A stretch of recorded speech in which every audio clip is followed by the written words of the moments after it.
This is Dr. Devoki. This video is about the importance of diet, particularly the importance of restricting sodium in your diet. After receiving a heart failure diagnosis, one of the first questions many people ask is whether or not they need to change the way they eat. The answer to this question is definitely yes. Diet and sodium in particular has a big impact on the health of heart failure patients. Sodium is just another word for salt and includes sea salt, kosher salt, garlic salt, and onion salt. Salt causes your body to retain too much water, which makes the fluid buildup in heart failure worse. If you have heart failure, you should eat very little salt.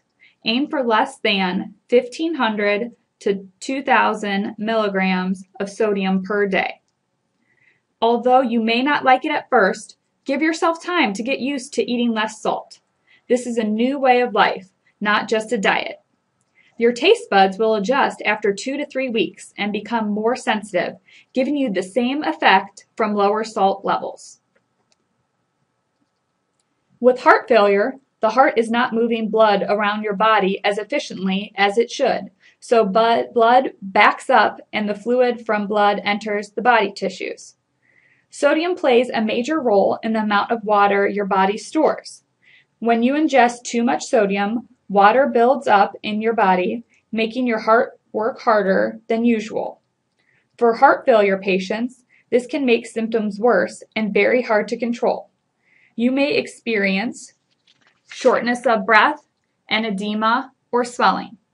This swelling can happen in the feet, ankles, legs, arms, fingers, and other places in the body. Weight gain is a common symptom of edema and may be the first thing you notice.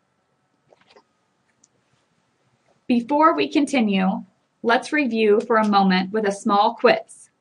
How much sodium can you eat in a day?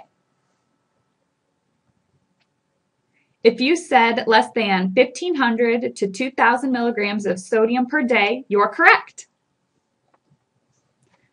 While beginning this journey may seem daunting, it's easier than you might think to monitor your sodium intake on a daily basis. First of all, begin reading labels before buying canned, frozen, or packaged foods. Many of these foods are high in salt, so check the amount of salt in each serving. Avoid canned meats, soups, vegetables, frozen dinners, lunch meats, and salted snacks. On a food label, sodium will be listed in milligrams, abbreviated mg. Remember, your goal is to eat less than 1,500 to 2,000 milligrams of sodium per day. If a food is labeled sodium-free or salt-free, it means each serving in that product contains less than 5 milligrams of sodium. Very low sodium means each serving contains 35 milligrams of sodium or less. Low sodium means each serving contains 140 milligrams of sodium or less. Reduced or less sodium means the product contains at least 25% less sodium than the regular version. You should check the label to see how much sodium is in a serving. Light, L-I-T-E, or light, L-I-G-H-T, in sodium means the sodium content has been reduced by at least 50% from the regular version. Again, you should check the label to see how much sodium is in a serving. Unsalted or no salt added means no salt is added during the processing of a food that normally contains salt. However, some foods with these labels may still be high in sodium because some of the ingredients may be high in sodium, so check the label. A common misconception is that reducing salt in your diet means reducing flavor. This is not true. There are many alternatives to salt that enhance the flavor of your food. For example, try using herbs and spices to flavor food in place of salt. Season your food with flavorings like Mrs. Dash, pepper, lemon, garlic, and onion. You should also avoid using salt substitutes since they may contain potassium and may interact with your medications. While reducing sodium consumption is extremely important for heart failure patients, it's equally important that you eat a well-balanced diet. You should try to eat fruits and vegetables every day and use fresh varieties when they're available.